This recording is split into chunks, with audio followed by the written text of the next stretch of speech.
मैं Priyanka is describing the budgeting of food. जब भी हम कोई डाइट प्लान करते हैं या फिर मील की प्लानिंग करते हैं तो उससे पहले हमें अपना बजट देखना होता है कि हमारे पास इतने पैसे हैं कि हम उस फूड को परचेज कर सकें। ये तो पता ही है आपको, फूड को मतलब खाने से पहले, प्लानिंग करने से पहले हमें उसे परचेज करना होता है, तभी हम उसको खा पाते हैं। तो इसमें जो हमारी इकोनॉमिक स्टेटस होता है, इकोनॉमिक कंडीशन होती है, वो एक इम्पोर्टेंट फैक्टर है जो कि हमारे मील प्लानिंग को कंट्रोल किए रखता है। अगर हमारे पास ज़्यादा पैसा है, इकोनॉमिक कंडीशन अच्छी है, तो हम अच्छी क्वालिटी का फूड ले सकते हैं, ठीक है। और अगर हमारी इकोनॉमिक कंडीशन लो है और हमारे पास इतना पैसा नहीं है कि हम अच्छे वाले फूड यानी कि अच्छी क्वालिटी वाले फूड खरीद सके, तो हम वहाँ पे भी क्या है, अपने बजट के अकॉर्डिंग फूड खरीदते हैं, उसको परचेज करते हैं और उसकी इनटेक करते हैं। तो यहाँ पे मेन बात क्या है, मेन यहाँ पे ये चीज़ है कि जो भी हम फूड वहाँ पे ख़रीदते हैं उससे हमें ज़्यादा से ज़्यादा बेनिफिट हो, उसकी न्यूट्रिशनल वैल्यू को देखते हैं हम। यानी कि जो भी हमने, जैसे कोई भी हमने फ्रूट लिया या फिर कोई फूड लिया, जो भी हमें पका के खाना है, जिस भी तरह का हम डाइट प्लान करते हैं उस तरह का हम वहाँ पर फूड लेते हैं, ठीक है। अब उस फूड में हमें ये देखना होता है कि उसकी न्यूट्रिशनल वैल्यू क्या है, क्या हम जो फूड वहाँ पे परचेज कर रहे हैं उसकी न्यूट्रिशनल वैल्यू अच्छी है या नहीं है। जिसकी न्यूट्रिशनल वैल्यू अच्छी है हमें वही फूड परचेज करना चाहिए। उसके बाद क्या है, जब भी हम मील प्लानिंग करते हैं तो उससे पहले जो भी इंडिविजुअल वहाँ पे फूड को परचेज करता है उसको मार्केटिंग के बारे में पता होना चाहिए कि मार्केट में उस फूड के क्या क्या प्राइस हैं, ठीक है। अगर उसे ये नहीं पता है कि उस फूड का प्राइस क्या है, कोई चीज़ है वहाँ पे 100 रुपीज़ की लेकिन वो ले लेता वहाँ पे 200 की, ठीक है, तो ये उसका लॉस होता है, ठीक है। तो उसे मार्केटिंग के प्राइजेज का पता होना चाहिए कि मार्केट में इन फूड्स के क्या क्या प्राइस है। कभी भी हमें ये नहीं होना चाहिए कि हमें प्राइजेज का नहीं पता, अप्रोक्सीमेटली हमें प्राइस का पता होना चाहिए, तभी हमें फूड को परचेज करना चाहिए। No meal plan can be considered successful if it does not fill the family budget. अगर किसी का फैमिली बजट नहीं बनता और फिर भी वो फूड को परचेज करता है तो क्या होगा, वहाँ पे अच्छे से वो अपनी फैमिली को बैलेंस नहीं कर पाएगा। एक टाइम अगर उसने डाइट ले ली तो नेक्स्ट टाइम वो डाइट नहीं ले पाएंगे। इसलिए अगर उसका फैमिली बजट नहीं बनता है तो वो ज़्यादा मील की प्लानिंग नहीं कर पाएगा, यानी कि ज़्यादा क्वालिटी वाले फूड को परचेज नहीं कर पाएगा। इसलिए हमेशा जब भी हम फूड को परचेज करते हैं, मील प्लानिंग करते हैं, तो हमें अपने बजट को ध्यान में रखना होता है कि हमारे पास कितना पैसा है, कितनी हमारी इकोनॉमिक कंडीशन है, हम उस फूड को ख़रीद सकते हैं कि नहीं, ठीक है। उसके बाद आता है factors to be consider while budget planning. जब भी हम बजट प्लानिंग करते हैं तो वहाँ पे कौन कौन से फैक्टर्स आते हैं, ठीक है। सबसे पहला फैक्टर क्या है, फैमिली साइज। हम जब भी फूड को परचेज करते हैं तो वहाँ पे हमें अपने फैमिली के साइज़ का पता होना चाहिए कि हमारी फैमिली के कितने मेंबर, और हर एक मेंबर की एज का पता होना चाहिए, कौन कितना खाना वहाँ पे खाता है, कितनी उसकी नीड है, उसके अकॉर्डिंग हमें फूड को परचेज करना चाहिए। सेकेंड है इनकम सोर्स। उस फैमिली की इनकम सोर्स क्या है, क्या उनके पास जो टोटल इनकम आ रही है फैमिली की वो प्रॉपर है कि वो उस फूड को परचेज कर सके। इस तरीके से वहाँ पे क्या है, इनकम सोर्स का भी पता होना चाहिए। उसके बाद आता है लोकेशन ऑफ मार्केट। उस घर से, जिस भी घर में वो फूड वहाँ पे बनेगा, यानी कि जहाँ पे भी मील की प्लानिंग हो रही है वहाँ से मार्केट कितनी दूर है, क्या वो उनके पास इतना सामान है कि वो उस जो भी वो फूड आइटम बनाना चाहते हैं कि वो उसको अच्छे तरीके से बना सके, अपनी मील प्लानिंग को कंप्लीट कर सके, ठीक है। तो यहाँ पे जो मार्केट की लोकेशन होती है वो मोस्टली डिपेंड करती है, ठीक है। इसके अंदर क्या कहता है, the market from which food items are to be purchased in nearby और is at far location puts impact on the cost of food. अगर वो दूर होगी, लोकेशन घर से ज़्यादा दूर है, तो क्या होगा, उसके जो वहाँ पे मतलब कॉस्ट है फूड की वो ज़्यादा होगी। अगर नज़दीक है तो वो उसको सस्ते में मिल जाता है, ठीक है। ये डिपेंड करता है लोकेशन पे मार्केट की, ठीक है। उसके बाद आता है टिप्स फॉर मार्केटिंग।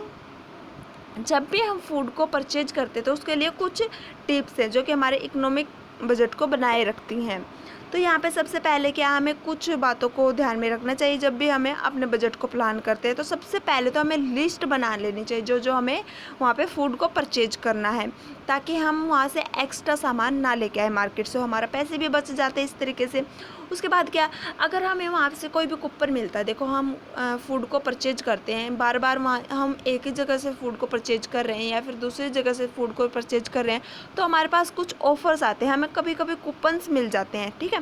तो हमारे पास जो वो कूपन होते हैं हम उनको इकट्ठा कर लेते हैं, और इकट्ठा करने के बाद हमें उन कूपन से कुछ और फूड मिल सकता है, तो हम क्या वहाँ पे अपने कूपन्स का यूज करेंगे जो कि हमें एक तरह से गिफ्ट में मिले थे, ठीक है।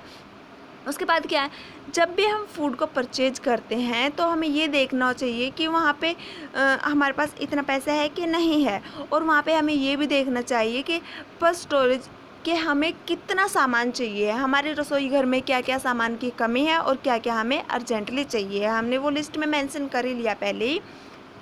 उसके बाद क्या आता है, क्या और हमें इतना ही फूड वहाँ पे परचेज करना है ताकि वो स्पॉइल ना हो। देखो अगर हम ज़्यादा अमाउंट में फ़ूड को परचेज कर लेते हैं तो वो वहाँ पे स्पॉइल हो जाता है, तो इसलिए क्या हमें वहाँ पे इतना ही फूड परचेज करना चाहिए और फ्रेश फूड लेना चाहिए ताकि वो स्पॉइल ना हो, ख़राब ना हो, ठीक है।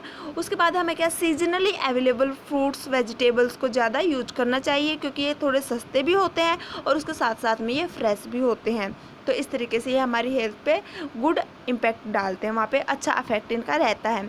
और वहाँ पे क्या, हमें फैंसी जो भी हम फूड को ख़रीदते हैं उसको परचेज करते हैं तो वहाँ पे हमें फैंसी पैकिंग वाले फूड नहीं लेने। ज़्यादा फैंसी पैकिंग वाले फूड ज़्यादा एक्सपेंसिव भी होते हैं लेकिन उनके अंदर अच्छे वाली क्वालिटी कभी कभी नहीं मिलती। वो हम क्या करते हैं कि हाँ इसकी पैकिंग बहुत अच्छी है, बहुत अच्छा होगा इसके अंदर, लेकिन उसका उल्टा होता है बहुत बार, ठीक है। तो इसकी वजह से क्या, हमें ज़्यादा वहाँ पे एक्स्ट्रा फैंसी वाली पैकिंग नहीं देखनी है, ठीक है।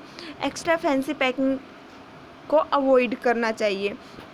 उसके बाद क्या आता है, use unit pricing to find the brand and container of food that cost the list per unit for the quality desire. हमें क्या, उस जो भी हम फूड को परचेज कर रहे हैं उसका ब्रांड देखना चाहिए कि वो किस ब्रांड का है, ठीक है।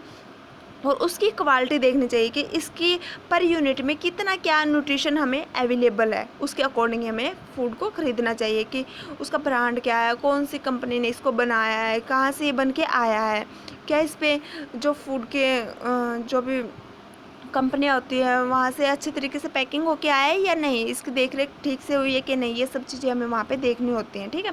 और जो भी वहाँ पे उसका इंटीग्रेंट्स यूज होते हैं वहाँ पे उसका एक हमें एक तरीके से वहाँ पे जो पैकिंग करते हैं तो वहाँ पे एक लेबल होता है, ठीक है। उस लेबल को अच्छे तरीके से पढ़ना चाहिए कि उसके अंदर क्या क्या वहाँ पे है, उसके न्यूट्रिशन कंटेंट क्या है, उसकी कॉस्ट क्या है, उसका डाटा, मैन्युफैक्चरिंग, ये सब उसके अंदर मेंशन होता है, तो उसको हमें केयरफुली रीड करना चाहिए, ठीक है। और हमें ये भी देखना चाहिए कि जब भी हम फूड को ख़रीदते हैं, वहाँ पे परचेज करते हैं, तो वहाँ पे जैसे हमें कुछ चीज़ है, कोई भी फूड आइटम है, वो हमें 1 kg लेना है, ठीक है। लेकिन हमें क्या, हमारे पास वहाँ पे 2-3 ऑप्शन है कि जैसे कुछ तो क्या वहाँ पे ½ kg का है, वहाँ पे ½ kg के 2 पैकेज हमें दे देते हैं, ठीक है। तो हमें बजाय वहाँ पे ½ kg के 2 पैकेट लेने की हमें वहाँ पे 1 kg का पैकेट ही लेना चाहिए। इसमें क्या होता है, जब हम 1 kg का पैकेट इकट्ठा लेते हैं तो उसमें ज़्यादा थोड़ा हमारा फ़ायदा होता है, ठीक है, बजाय ½ kg के। उसके बाद क्या आता है, हमें ट्राई लो प्राइस ब्रांड्स, हमें क्या है थोड़े लो प्राइस वाले ब्रांड्स का यूज करना चाहिए। इसमें ये नहीं है कि हमें बिल्कुल ही लो वाले करने चाहिए, हमें ब्रांड्स का मेनली ध्यान रखना चाहिए कि वो ब्रांड कैसा है, क्या वो अच्छी क्वालिटी का देता है या नहीं फूड जो भी हम खरीद रहे हैं, ठीक है। तो हमें अगर हमारी कॉस्ट हमारे पास बजट कम है तो उस टाइम पे हमें क्या, थोड़े लो प्राइस वाले ब्रांड्स को हम यूज कर सकते हैं। इनके अंदर भी सिमिलर क्वालिटी मिलती है, जैसे क्या एक्सपेंसिव के अंदर मिलती है, सिर्फ उसकी पैकिंग पे ही वहाँ पे डिफरेंस होता है। उसके बाद क्या होता है, हमें जो कन्वीनियंस फूड होते हैं उनको छोड़कर हमें जो घर पे प्रिपेयर किए जाते हैं होममेड फूड्स होते हैं उनको ज़्यादातर यूज करना चाहिए। जो कन्वीनियंस फूड होते हैं, कन्वीनियंस फूड क्या होता है, जिनके अंदर जैसे क्या है, आपको कुछ भी फूड बनाना उसके अंदर पहले से अप होके आती है, ताकि वो ईजिली अवेलेबल हो और ईजिली जल्दी से वो बन जाए। ठीक है, कन्वीनियंस फूड के अंदर सारी चीज़ें ईजिली अवेलेबल होती है। जैसे कोई जूस हो गया, वो पैकिंग के अंदर आता है, लेकिन उसकी बजाय हमें घर पे फ्रूट्स ला के घर पे ही फ्रूट बना लेना चाहिए। वो ज़्यादा हेल्दी होता है बजाय कन्वीनियंस फूड के। ठीक है, उसके बाद क्या आता है, हमें जब हम या तो भूखे होते हैं या फिर टायर्ड हो रखे हैं, या तो थकान हो रखी है हमें, या फिर हम भूखे हैं, तो उस टाइम पे हमें परचेज नहीं करना चाहिए। उस टाइम पे हमें मोस्टली मतलब क्या होता है कि मार्केट में जाके अपना सामान नहीं खरीदना चाहिए। पहले हमें अपनी भूख को मिटा लेना चाहिए, और अगर टायर्ड है हम, थकान है हमें, तो हमें पहले थोड़ा रेस्ट ले लेना चाहिए। अगर हम टायर्ड होंगे और हमें भूख लगी है और हम चले जाते हैं शॉपिंग करने, ठीक है, फूड की, तो क्या होगा, हम जल्दी जल्दी जो भी वहाँ पे शॉपकीपर है यानी कि दुकानदार है, हम उसको बोलेंगे कि आप है ना जल्दी से बस पैक कर दो, और हम अच्छे तरीके से उसके लेबल को भी रीड नहीं कर पाते हैं। तो हम उसको बोलते कि भैया बस आप जल्दी से जल्दी पैक कर दो, मैं टायर्ड हूँ या फिर जैसे भी, या फिर मुझे जल्दी है। ठीक है, तो इस तरीके से हमें नहीं करना है। जब हमारे पास अच्छे से टाइम है और हमें भूख प्यास नहीं लगी है और हमें जल्दी नहीं है, तभी हमें क्या, मार्केट में जाके अच्छे तरीके से शॉपिंग करनी चाहिए। अगर हम ऐसे करेंगे, देखो हम हंग्री भी है, हमें भूख भी लगी और टायर्ड भी है, तो इस तरीके से हम उस दुकानदार को बोलेंगे बस आप जल्दी से कर दो पैकिंग। ठीक है, तो वो दुकानदार क्या करेगा, उसके पास जो थोड़ा लो क्वालिटी का फूड होगा वो आपको दे देगा, क्योंकि उसे पता होता है कि आप टायर्ड हो और आपको पता भी नहीं चलेगा। उसको पता है कि आप जल्दी में हो और आप अच्छे से उसका लेबल नहीं पढ़ोगे। ठीक है, और इस तरीके से आपका वहीं पर लॉस हो जाता है और आपकी मनी ज़्यादा चली जाती है वहाँ पर। ठीक है, और उसके बाद क्या, जो भी वहाँ पे किड्स होते हैं यानी कि बच्चे होते हैं, वो कहते हैं कि हमारे लिए मिठाइयाँ लेके आना, हमें चॉकलेट्स चाहिए हैं, हमें टॉफ़ी चाहिए, तो इस तरीके की चीज़ें वो ज़्यादा मांगते हैं। तो हमें इन चीज़ों को अवॉइड करना चाहिए। हमें उनके लिए हर एक वो चीज़ नहीं लेनी है जो वो मांगते हैं। ठीक है, वो तो मतलब ऐसे ही कुछ चिप्स वगैरह मांग लेते हैं जो कि उनकी हेल्थ के लिए अच्छी नहीं होती। कभी कभी दे सकते हैं, लेकिन हर रोज़ उनको ये चीज़ें प्रोवाइड नहीं करनी चाहिए। तो इस तरीके से जो भी वहाँ पे किड्स होते हैं, जो भी बच्चे होते हैं, उनकी इन चीज़ों को वहाँ पे अवॉइड करना चाहिए। ठीक है, और उसके बाद क्या, एट लास्ट हमने जो भी लिस्ट वहाँ पे मेंशन की थी, लिस्ट बना के हम मार्केट में गए हैं और वहाँ पे फिर हमने शॉपिंग की है।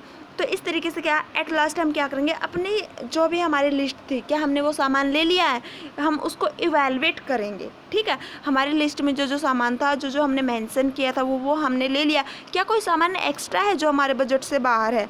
ठीक है, अगर हम कोई सामान एक्स्ट्रा ले लेते हैं तो हमें वो अपनी लिस्ट में, और हमारी लिस्ट में नहीं है तो हमें वो वापस कर देना चाहिए। लेकिन अगर हमें उसकी ज़रूरत है और अगर हम उसको लिस्ट में लिखना भूल गए हैं तो हम उसको परचेज कर सकते हैं। तो हमें इन सब चीज़ों का वहाँ पे ध्यान में रखना चाहिए, ताकि हमारा बजट भी बना रहे और हम फूड को भी परचेज कर सकें और अपने मील की प्लानिंग कर सकें।